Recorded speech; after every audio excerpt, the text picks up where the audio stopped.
Ok, donc là, on vient de faire un petit minage. Bon, on a balayé très sommairement, mais en tout cas, on y voit un petit peu plus clair. Dans la maison, on a un peu trié, donc c'est un peu plus présentable. On peut se rendre compte du coup de la superficie de la pièce de vie, qui est quand même vachement grande, plus de 100 mètres carrés. On n'a pas encore les mesures. On a relevé toutes les côtes du bâtiment, donc là on va faire les plans 3D cette semaine, puis on vous reviendra. J'avais pas pris le temps aussi de vous montrer qu'est-ce qu'on avait déjà sur place, donc on a une, euh, une cuisinière quand même assez professionnelle, mais dans l'état qu'elle est, je suis pas certaine qu'on puisse faire grand-chose, mais vous voyez là c'est la marque Gourmet, donc c'est quand même une marque de qualité professionnelle. Mais vu dans l'état qu'il l'a mis, l'ancien propriétaire, bon, on va voir ce qu'on va pouvoir en faire. Voilà, notre petit chien Brighton qui se balade un peu. En fait, il se rebelle un peu partout parce que c'est la première fois qu'il voit la maison. Là. C'est ça. Donc, je peux vous montrer un peu plus en détail ce qu'il y a dans l'écurie, finalement. Vous n'avez pas l'odeur en vidéo, mais ça sent énormément le cheval encore. Pareil aussi, ici, on a vraiment beaucoup de barrières professionnelles pour les centres équestres. On a même le petit crochet cheval. Donc ça aussi, on va essayer de vendre ça à des gens que ça intéresse, tout simplement. On a commencé à démonter le toit le faux plafond, pour voir finalement qu'est-ce qui a été fait. Puis bon, ça n'a pas été vraiment fait dans les règles de l'art, là. Il y a quand même beaucoup de choses qui ont été faites correctement, mais pour ça, en l'occurrence, c'est pas terrible, quoi. Bon, on va inspecter ça en détail dans les prochains jours avec les artisans, etc. Mais bon, sachant que Damien, il est de formation plombier, on va s'en sortir quand même. Petit chien Brighton qui va garder les lieux. Hein, Brighton? Tu veux garder les lieux? Oui? Ça, c'est grand pour toi? Oui, aussi, pareil. Il y a eu des câbles qui ont été coulés à même la dalle. Donc, des câbles de plomberie, des câbles électriques. Donc, pareil, ça n'a pas été fait comme il faut. Donc, on va voir avec les artisans comment arranger ça. Je pense que de toute façon, simplement, on va devoir casser la dalle. Le problème de casser la dalle, c'est qu'on a vu, je vais vous montrer, on a vu qu'il y avait un thermos, enfin pas un thermos, je dis n'importe quoi, un thermostat, ou en tout cas un truc de réglage pour un plancher chauffant. Et puis dans le... Bon, ça c'est un thermostat normal. Mais en tout cas, il y a ça. Et puis dans le panneau, qui est le panneau électrique, qui est caché là, je vais vous montrer. Hop. Passage secret. Alors, est-ce qu'on va pouvoir voir Ouais. Donc là, que je le retrouve, il y avait écrit à un moment donné plancher. Plancher ici, avec un et, un accent aigu, donc je sais pas. Bon, en tout cas, il y a une prise sur le tableau.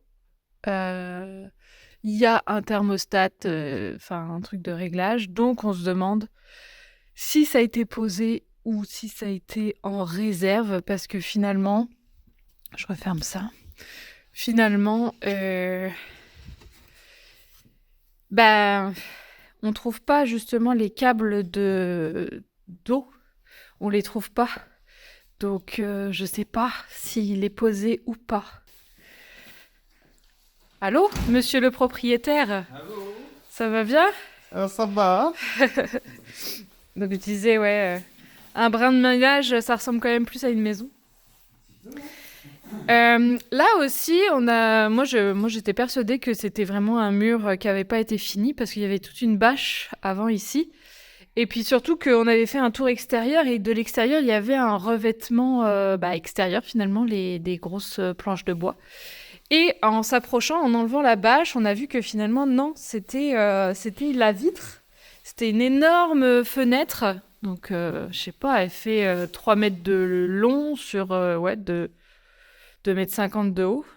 Enfin, de toute façon, on a pris les cotes, je me rappelle déjà plus. Bref.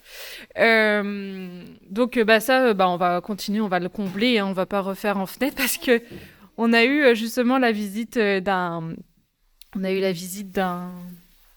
marchand de fenêtres et on a eu son premier prix. On avait, oh ouais, ok, il y a certaines choses qu'on va combler en mur, hein, parce que c'est pas donné. Pour une maison comme ça, ouais, c'est vraiment un budget conséquent.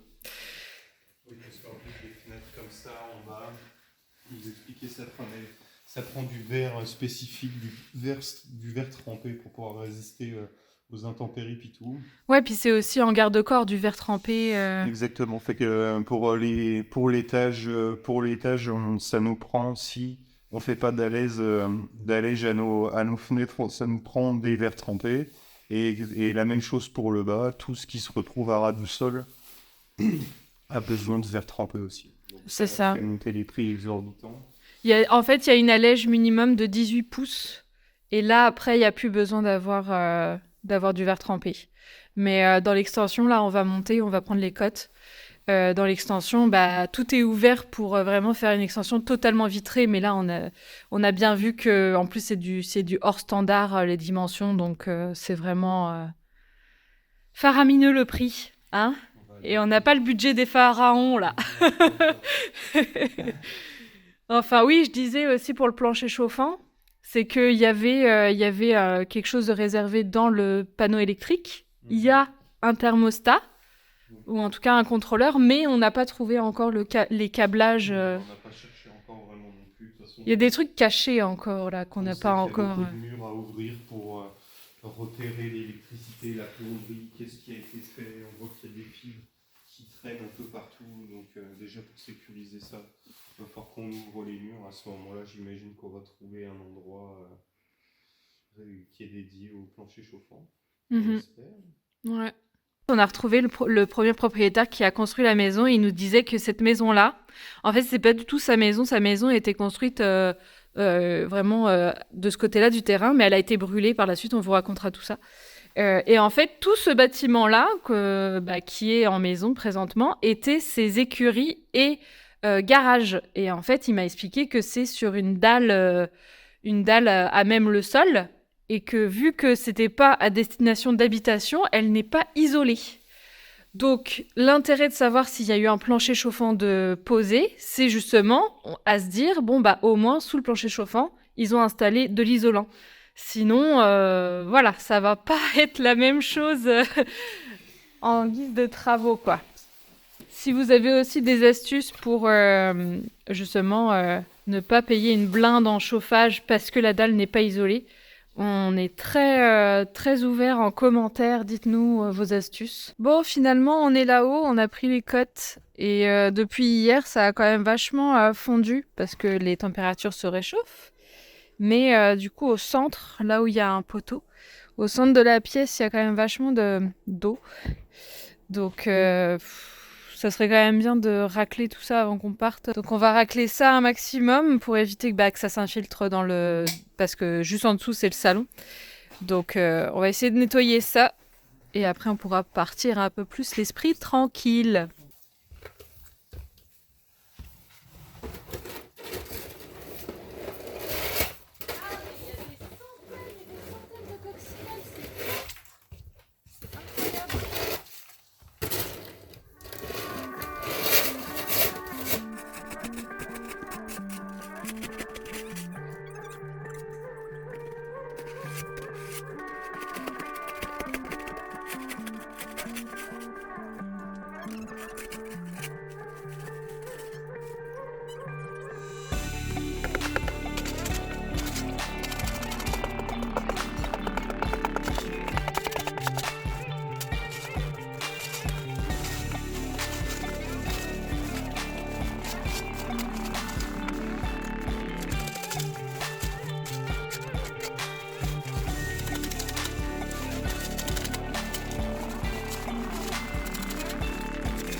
Mali.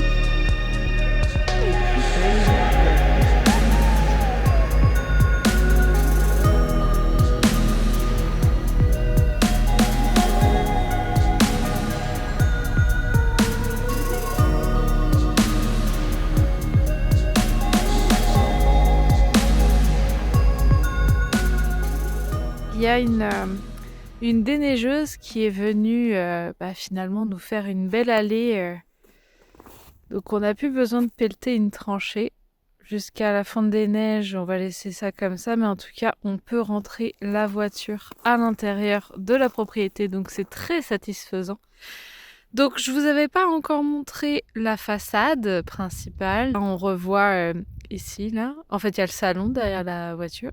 Et puis au-dessus, c'est l'extension, la cuisine, etc. Puis là, dans le bout, l'écurie. Juste avant les vacances, on avait raclé un maximum la glace qui commençait à fondre. Toute la neige, toute la laine de verre qui était piégée dans la glace, finalement collée sur le sous-plancher. On avait raclé un maximum. Quand on est parti, le bois du sous-plancher était tout humide. Enfin, il était trempé, en fait, carrément. Il était tout gonflé. Dans ce coin là-bas, il était carrément noir. Donc, moi, j'avais vraiment peur que ça pourrisse. Mais franchement, à marcher dessus, ça a l'air... Bon, ça n'a pas l'air sécure non plus, parce qu'on sait quand même qu'il y a un dégât d'eau en dessous. Mais ça a l'air moins pire de ce que c'était. Vraiment, vraiment, ça fait moins peur. Donc, c'est très encourageant. Il y a juste ce poteau-là. En fait, quand on a raclé, on a vu que toute l'eau du déglaçage ruisselait jusqu'au poteau. Et donc, on voyait bien que le sous-plancher était affaissé. En fait, c'est comme s'il était vraiment en contrainte physique par le poteau. Donc, le poteau est probablement trop grand en hauteur. Et fait que si toute l'eau ruisselait ici, ça veut dire qu'il y a vraiment un dégât d'eau plus important dans ce secteur-là. Parce que le poteau maintient finalement l'ensemble de la charpente de l'extension. J'espère qu'il y a quelque chose de porteur en dessous. Sinon, on est un peu dans la mouise.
Alors, on est dans le salon.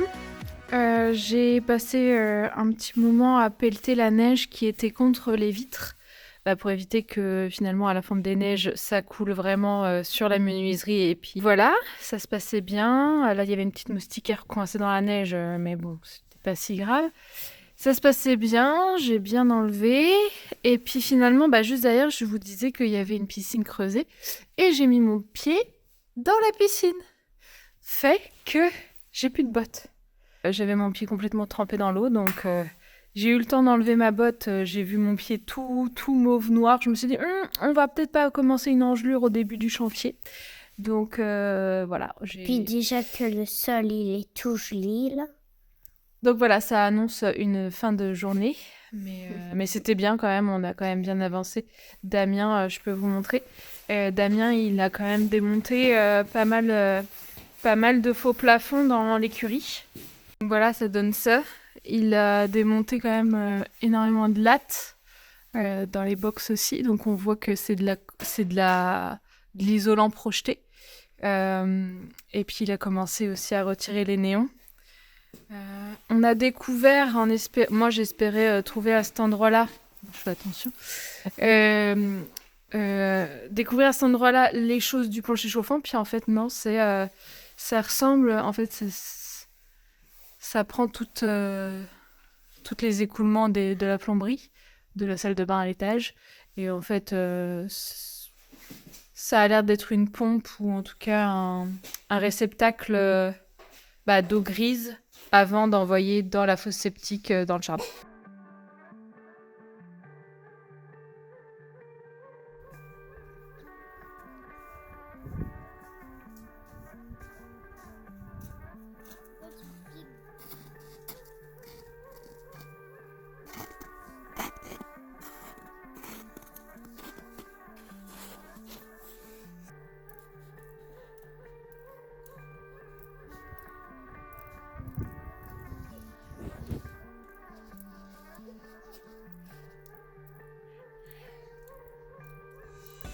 Alors ça, on a trouvé ça ce matin en arrivant sur la propriété. Ce sont des petites traces, il me semble, je peux me tromper.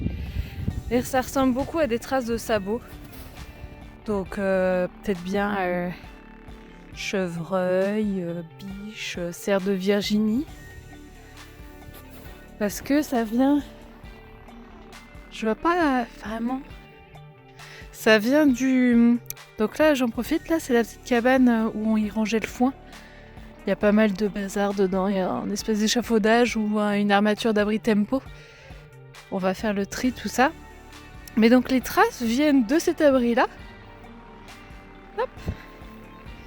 Et puis elles vont jusqu'à l'autre abri qui est là. Du coup, je vais essayer de voir d'où elles viennent originellement. Les traces entrent et ressortent de l'abri. On va suivre les traces.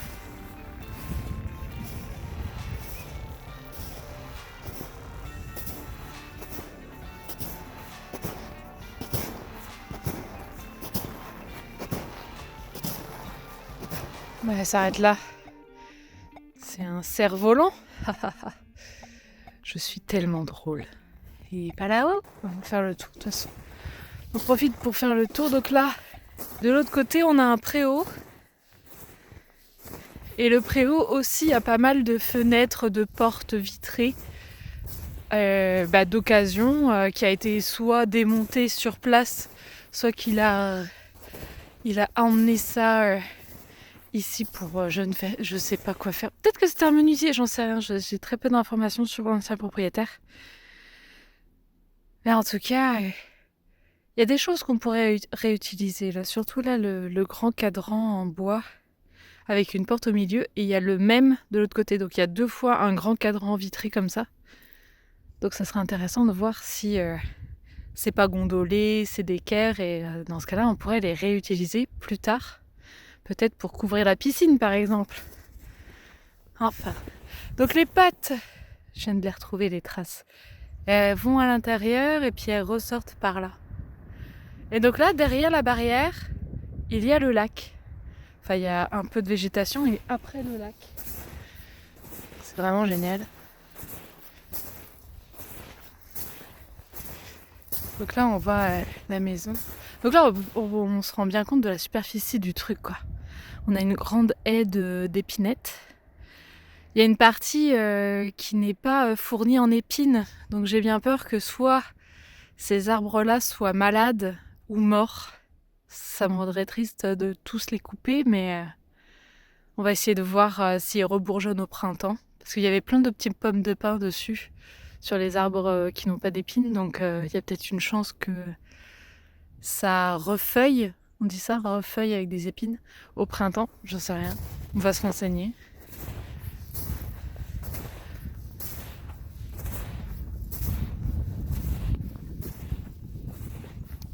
Donc les petites pattes de mon cerf sont ici.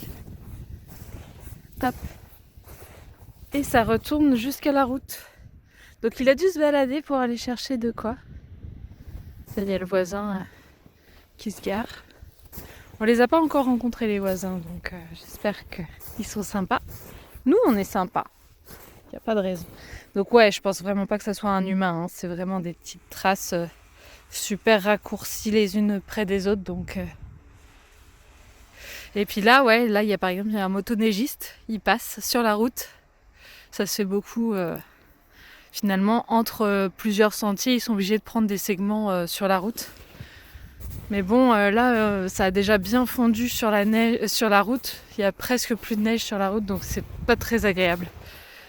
On en a fait pendant les vacances. C'était vraiment cool. Voilà, donc il y a plein de petits arbres.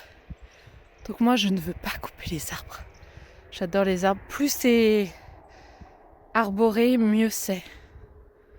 Ça va vraiment être le paradis sur Terre ici. Puis tout ça, c'est à nous, quoi.